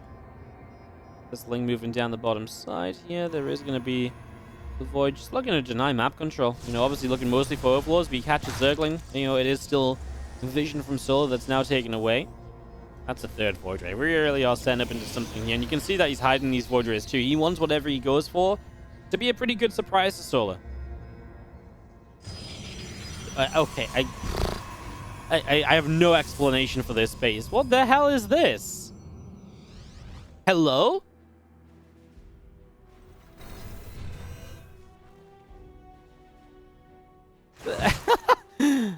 Well, this base isn't good for anything. It's not rich Vespine. It's not gold minerals. Like, Firefly, are you looking at a different game than I am? Are you looking at a different map? Are you playing on Ice and Chrome, the Firefly edition? Like, is he trying to bait an attack? Is he trying to push forward from here? I've actually got no idea what the plan is. Like, can he use this aggressively at all? Not really. I don't think, like, why would you recall out to here instead of just flying over? I just don't get it. Maybe you still have a recall away and you're still in an aggressive position. I really don't know. I am super confused right now. I just don't even know what to kind of begin trying to guess. This single Zergling saw the Void Rays, by the way, but I don't know if Solo was actually paying attention. There's a few roaches up. Obviously, the Void Rays don't care about roaches, though. And these voids into the main... he definitely saw it. You can see all the queens are going to the main. This one link, he did such a good job of clearing out vision initially, and he never actually went to what would have been his very standard third base, which is obviously the... It's kind of... I mean, it feels like the obvious place to check for Zerg, and then you fly right over it. Yeah, that's not working.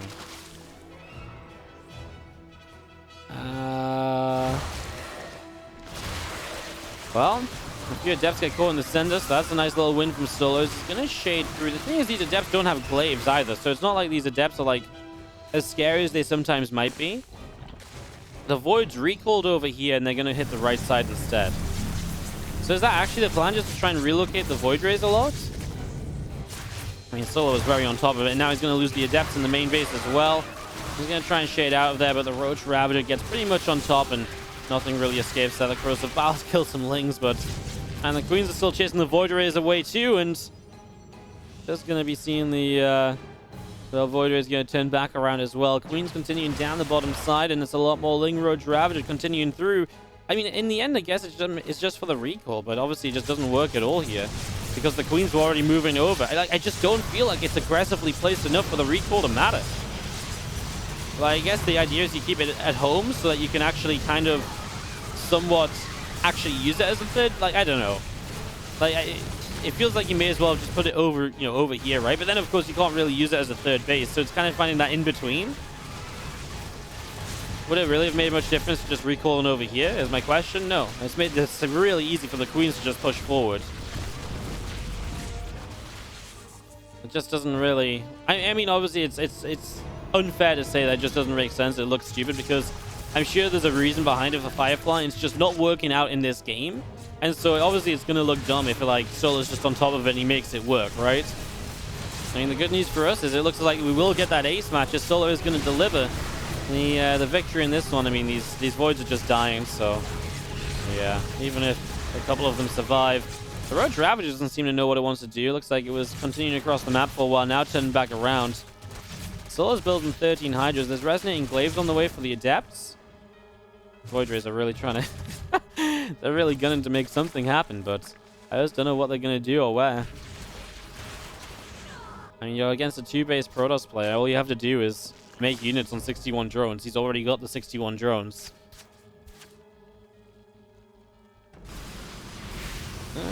Glaive's about to be done. I do wonder a little bit if you can overwhelm this army just because Solar is maybe a little bit overconfident against it. Slow Adept warping is a very slow process, but it finally gets there.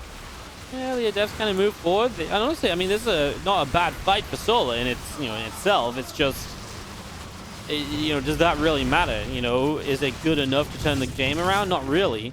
Another Void Ray goes down in the top right. A lot more Hydras are showing up, and Yeah, I mean, that's the issue, right? It was a good fight. It was a good trade out, but you're still down way too much. And as all these adepts go down, Firefly knows there's no way he's going to clean it up. And for us, hell yes, because we get to go to the ace match. We get a game 7 between Kaizi and DPG, and I actually have no idea who comes out to play who. After much deliberation, the ace players were decided, and as you can see in the bottom left, we've got the blue Zerg player representing Dragon Phoenix Gaming. This is Dark. Taking on the red Terran in the top right-hand side from Kaizi Gaming. It's INnoVation.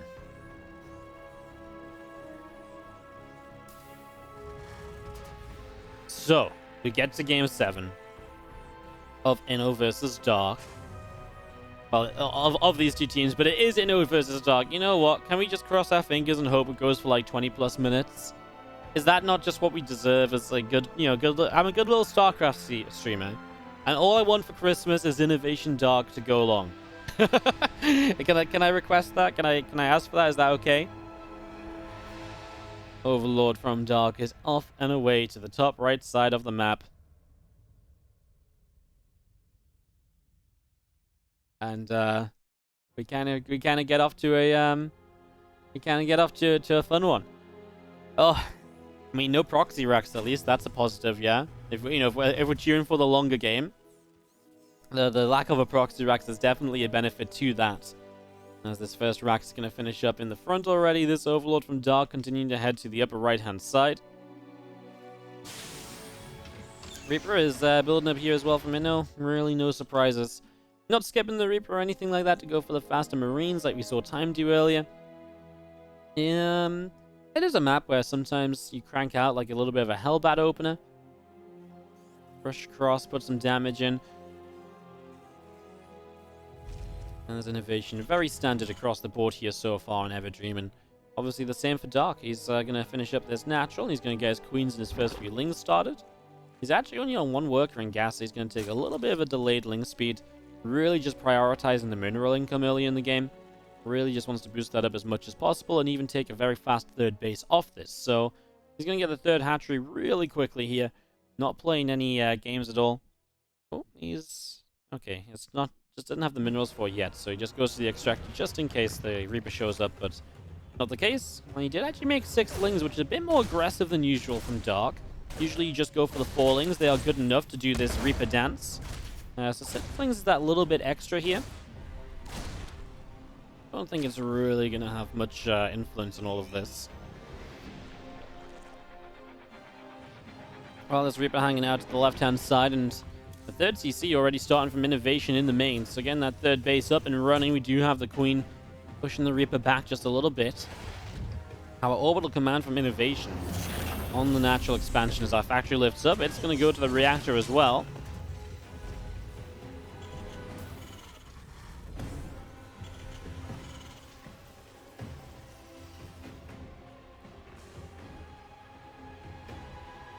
Reaper in the center as our ling speed just starting as well. Dark is really just setting up.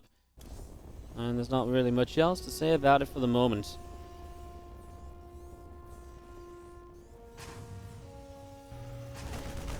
Was going to make a bit of a bid to try and pick up some info, but there's actually Marines here.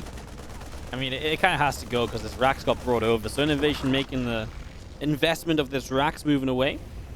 To be able to kill the Overlord. Starport's building its own tech lab. Usually that's a sign of a fusion core, but obviously now it's just because the barracks is out of position. Maybe like Hellion Banshee, maybe like a Cloakless Banshee into Stim. That Cloakless Banshee just because Dark does quite like his roaches a lot of the time. So it's not a bad investment to go into a Banshee just defensively against Dark, as this Reaper's actually going to make it all the way around to see exactly how much gas is being mined and realize, well, it's very unlikely I need a Banshee here. INnoVation actually goes for a Raven. Now that's going to be really good for cleaning out a lot of the creep spread on the front of these bases. So the Raven definitely something to look out for here as these Hellions coming forward just a little bit. Our lair is on the way from Dark in the main base. Ring speed is about to finish up. The other extractor going to complete.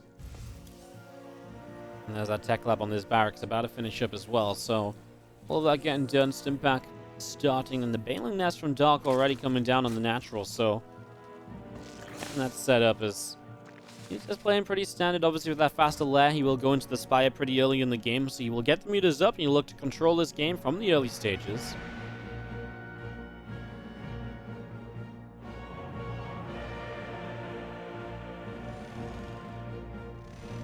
All of these Hellions, if they're even going to move through, and again, just clean out a lot of this creep spread. That's going to be the power of INnoVation's early game. There's going to be very little creep spread that can come on the map. He tries to auto turret block that Queen. It was just a moment too late, and the Queen blocked the auto turret. So yeah, free creep tumors, and this is going to be difficult for Dark to really get any control in this game at all. Again, INnoVation thinks about an auto turret, but he backs away before it goes down. Simpact's halfway done here. Our Baneling Nest is continuing to build, and just seeing our third orbital command is going to move down the right side. Is going to take that third base location.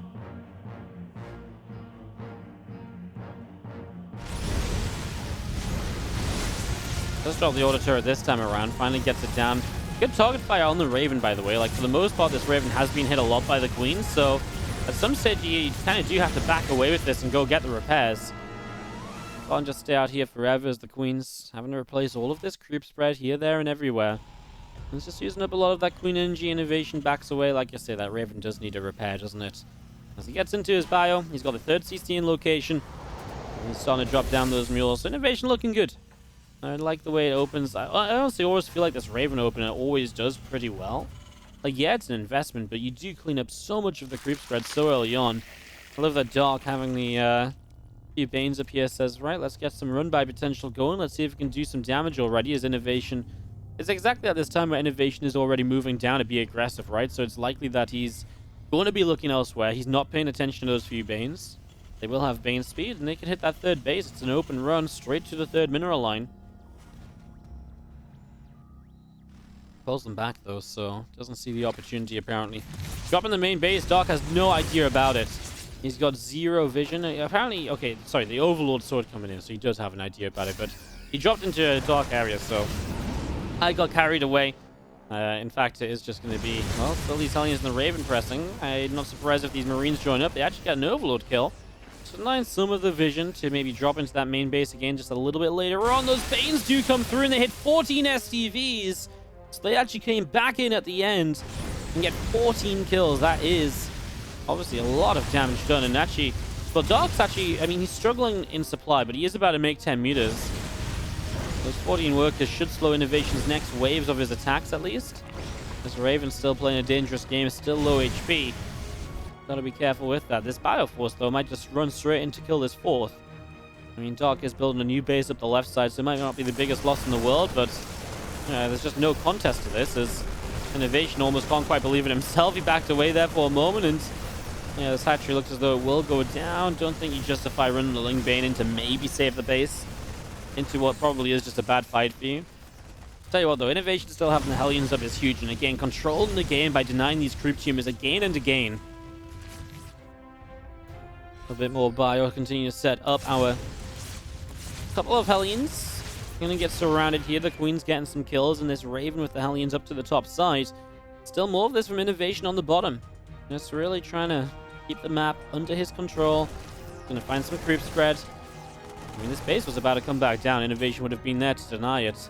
Obviously, Dark with that retake of the left side is just gonna have a fourth base anyway, so as INnoVation, that's the interesting part. INnoVation's now got two armies on the map, so that might be a problem. The mutas show up at the same time, though, so INnoVation, what are you going to do about this? Is he just going to rely on his reinforcements to clean up mutas? He's losing a lot of SCVs. He's got to turn back home, and it's going to take away the multi-pronged attack that he was setting up for, and that's now 30 workers lost in the game already.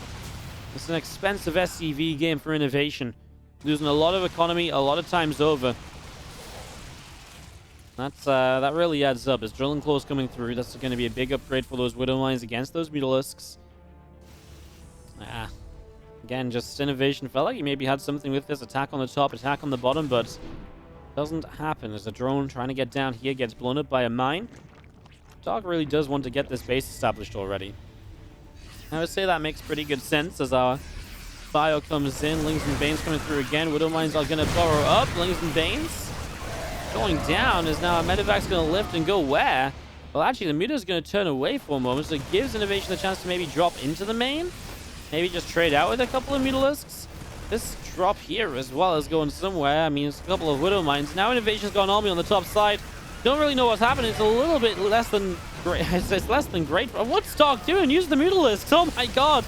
How have you been able to drop in the low ground again? He's actually going to trade out some Mutalisks now. Oh my god. And then he pushed the left-hand side. This took way too long for Dark to clean up compared to what it should have been. And that's going to mean that INnoVation actually gets this base for free. Yeah, Dark should have been back over here. No doubt about it. Widow Mine shot's going to be massive on the Lings. To start off here, the Bailey's just not reaching. Oh, a few of them finally do, though, and a lot of Marines go down at once. INnoVation. Auto turrets could have been sooner. The split could have actually just happened at all. Oh, INnoVation got a little bit carried away there. He saw an opportunity, and he really just believed he had enough. I actually thought the Banes weren't quite going to connect, but then seems like a couple snuck through, more so than the ones that I even got to see. All right, Infestation Pit is building from Dark in the main base. All of these Mutas around the right-hand side, they're going to go for the... Well, if they go diving into that mineral line, that's going to be a disaster, but... they're going to clean up a few debuffs to begin with here already. Is with the Infestation Pit coming up, we're heading toward Hive Tech. There's a Thor on the way already from INnoVation, so he's going up a little bit of a better kind of answer to Mutas than what we ever saw from Time in the earlier ZVT today.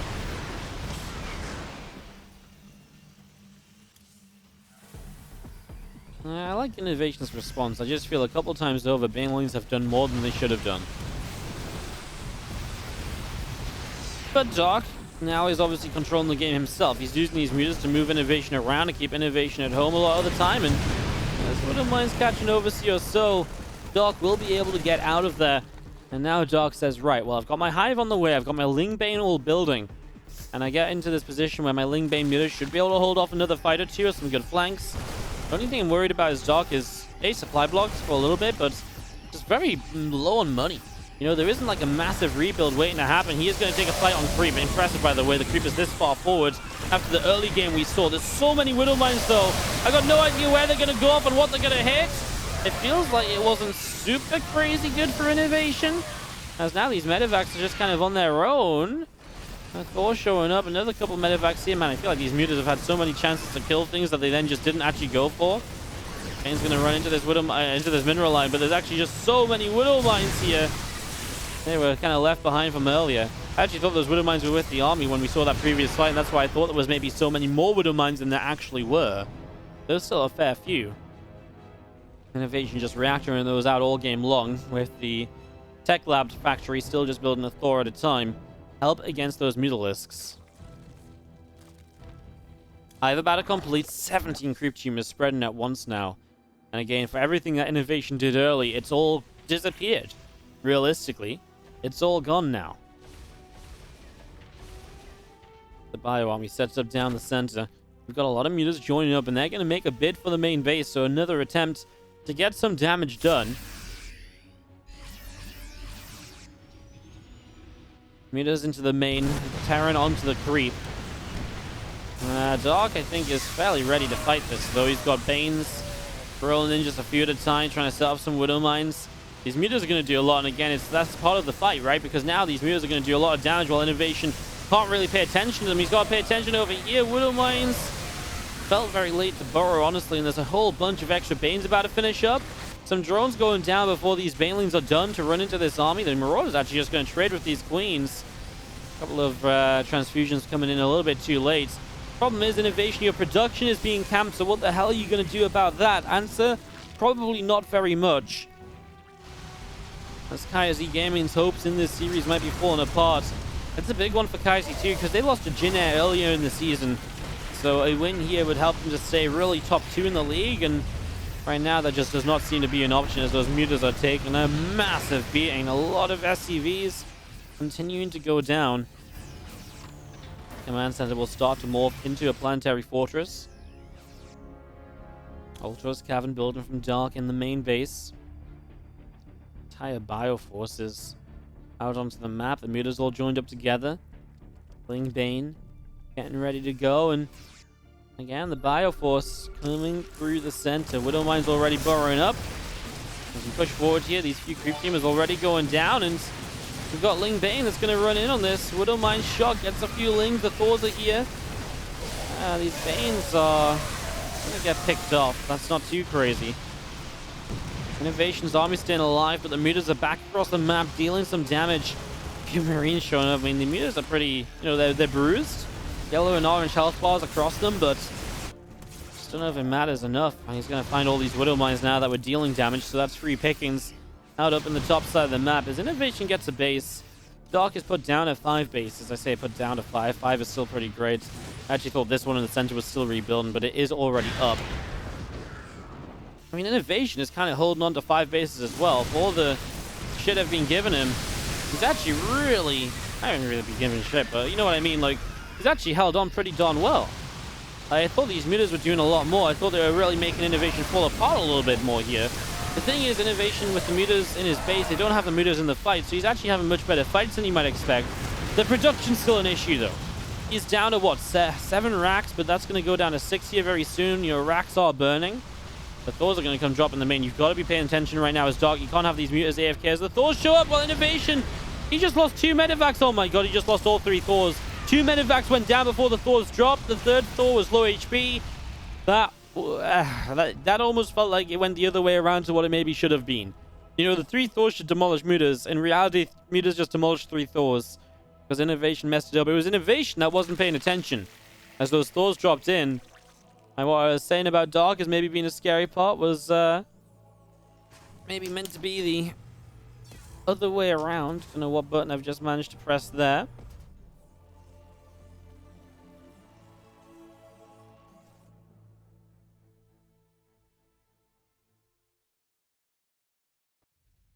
Meters up the right-hand side. Marine's gonna stim. Couple Widowmines already burrowed up over here as our Overlord's gonna go moving out. Again, a little bit more bio from INnoVation moving out around to the top. Gonna go for a push to the top left side of this, and just seen the anabolic synthesis, that Overlord, that ultra speed coming through too. I mean, that means ultras are pretty well set up in this game. You're not really seeing much of them in fights. There's only one on the map. Dark is still just making a whole bunch of extra Banes. As then it runs through to the top side here. The mutas get turned around pretty quickly. On the bottom, INnoVation is still making his way to try and shut down this hatchery. Well, Lings, Banes, and Ultra running through INnoVation. I mean, the fact he's going to shut down a base on the bottom side at the same time is nice. He needs to dodge away from some of these Banes, though. Widowmine's burrow. It's a beautiful Widowmine shot. It gets 20 kills. It was just at the right kind of position to kind of clip the edge of the army without hitting any of the Terran. And INnoVation's going to take down a base, and I mean, that's essential if he wants to stay in a game where he's been under so much pressure. He's building a CC in location on this top side. If he can control this top side of the map while also denying bottom side bases of Dark, then maybe there's a bit more hope for him in this game. Planetary Fortress there, picking off a couple of extra lanes. These brood lanes in a bit of trouble too. Marines around that right side. Mutas taking a bit more damage. It's a creep teamer that gets picked off as well. And these other mutas. Oh no, the mutas! They sit and fight here for way too long, and multiple mutas go down. 5 or 6 at the very least. 14 new ones in production, no. Dark has the full setup for ultras, and he's only got 1 ultra on the field. I almost don't know if he's just not realized he only has 1. He almost believes he's got 3 or so. 8 SCVs go down. The bio over here. Bane's just going to run in. A couple of medivacs loading up, and do you have our bio army of INnoVation. Continuing down the left side. Widowmines. Well, I mean, it's Widowmines for Banelings, so it's not the worst trade we've ever seen. Hey guys, we kind of got our wish. We've got to 20 minutes here between INnoVation and Dark. I thought I was being a little bit hopeful, but you know what? Here we are. That's a lot of meters. Obviously, with 14 more just built, we're up to 26. There's a nice interception, gets a few Widowmines just ahead of the army. Now these meters are going to come in, and that's just going to be a dead orbital command. We just kill a base and get out of there. We do. Well, Dark makes a bid to take down a base and just try to slow down the INnoVation eco. This base wasn't allowed to get up either. No, he's just going to build a base in this bottom right. I mean, it almost feels like desperation from INnoVation. Building bases on location. As he continues to try and drop around the map. A bio army in the center here. A couple of creep teamers coming through, and Meteors are going to fly in to pick off a missile turret. A few Marines coming in as well. Widow Mines being picked away at. Seeing if that drop did anything extra, but not really towards the end, as we just see our bio will hold its own. I mean, the funny thing is, what's the next step? Doc isn't making the setup to kind of really make a kill and blow. Like, he's not making extra ultras or anything. He's just massing Banelings. A lot of Banelings on the map. 69, nice. So 69 Banes on the map, now a couple less. Obviously the mutas, the idea is you just, you know, go back with mutas every single time INnoVation wants to move forward. And if INnoVation goes forward, it's going to be hard to trade well against that many Banelings. You know, you're not going to, against that many Banes, you don't just take one big fight that you continue pushing through with. So the mutas basically mean that you can't commit in, because if you commit in, the mutas are going to do so much damage, you're basically all in on that attack that just won't win the game.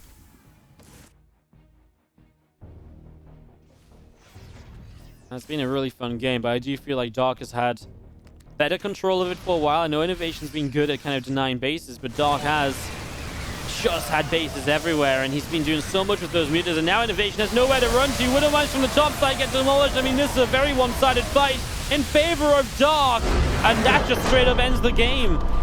I mean, he had so many Banelings, it was kind of turning out to be something of an inevitability. As INnoVation types GG, and Kaiser will still not be able to defeat Dragon Phoenix Gaming. It was all set up for them. So much was going their way in this series, and yet Dragon Phoenix pick up the win in the end, as Dark takes a really fun 20-minute plus game against INnoVation to round us out in the ace match.